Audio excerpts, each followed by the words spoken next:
मयंक राय हमारे साथ जुड़े हुए हैं हमारे सहयोगी केदारनाथ से। मयंक, आज वहां रोपवे की शुरुआत होने वाली है, शिलान्यास होने वाला है। आगे कार्यक्रम में अब वहां क्या कुछ हो रहा है, क्या कुछ और जानकारी मिल रही है? देखिए, जो शिलान्यास का कार्यक्रम है वहां पे प्रधानमंत्री अभी मौजूद हैं, लेकिन अब आपको मैं दिखाना चाहूंगा कि अब जो इस पवित्र धाम के जो रास्ते हैं जो अब तक बंद किए गए थे प्रधानमंत्री नरेंद्र मोदी की वजह से, उनके कार्यक्रम को देखते हुए अब जो है उसको सुचारू रूप से एक बार फिर से खोल दिया गया है। और आप देखेंगे कि जो भगवान भोले के भक्त हैं वो लगातार मूव कर रहे हैं दर्शन के लिए, केदारनाथ जी दर्शन के लिए। अब उनके जाने का जो क्रम है वो शुरू हो चुका है। इस पल का इंतजार था भक्तों को कि वो यहाँ से निकले। एक बार हम कुछ श्रद्धालुओं से बात करने की कोशिश करेंगे। जी राजकुमार जी,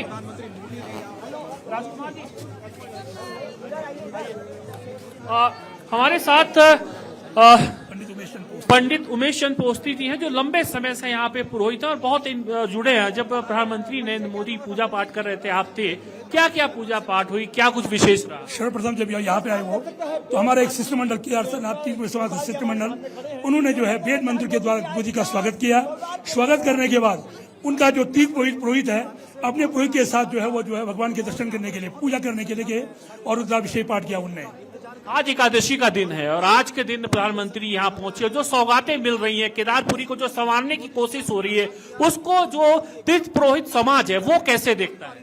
सर्वप्रथम उन्होंने जो आज जो रोपवे की आधारशिला रखी है, उस आधारशिला को रखने से, रोपवे के निर्माण होने से हजारों यात्रियों का यहाँ पे आवागमन होगा, पूरे उत्तराखंड को रोजगार मिलेगा, पूरे उत्तराखंड का विकास होगा। और उनका यही है कि भाई यात्रियों की जो है व्यवस्था होनी चाहिए। 2013 की आपदा आपने देखी है, आप लगातार यहाँ पे अपना तीर्थ पुरोहित का काम करते आ रहे हैं।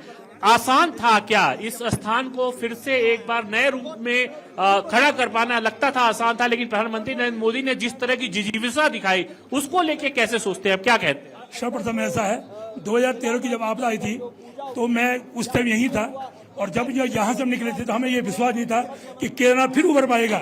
लेकिन आज वो देख रहे हम कि मोदी जी के कार्यकाल में केदारनाथ फिर उभर चुका है और उनका इसी वजह से बड़ा लगाव है। वो हर आदमी के दुख दर्द में आगे आते हैं।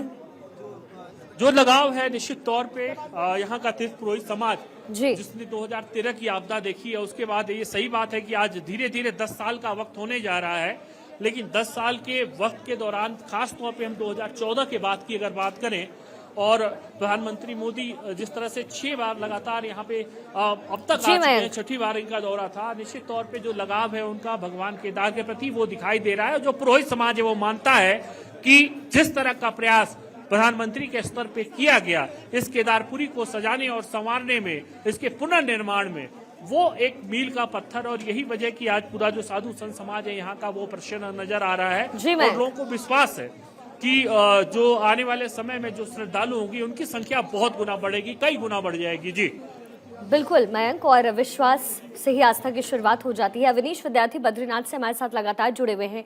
अवनीश, लगातार मैं आपसे सवाल यही पूछ रही हूं कि अब से कुछ देर बाद ही प्रधानमंत्री मोदी वहां पहुंचने वाले हैं, जहां एक बड़ी सौगात बद्रीनाथ बद्री विशाल के लिए भी होगा।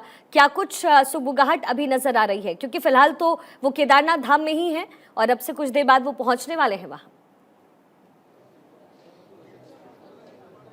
जी हाँ, बिल्कुल बिल्कुल। और इसीलिए सुरक्षा के लिहाज से जो पूरा परिसर है मंदिर का, उसको खाली करा लिया गया है। एसपीजी ने पूरी तरीके से अपने कंट्रोल में ले लिया है। प्रधानमंत्री को इसी रास्ते से निकल करके जाना है, लिहाजा धीरे धीरे सुरक्षाकर्मी यहाँ से भी लोगों को हटा रहे हैं। श्रद्धालुओं को फिलहाल अभी बाहर के हिस्से में रोक दिया गया है, जो अंदर भी आए हैं उनको भी जो है रोका गया है सुरक्षा के लिहाज से।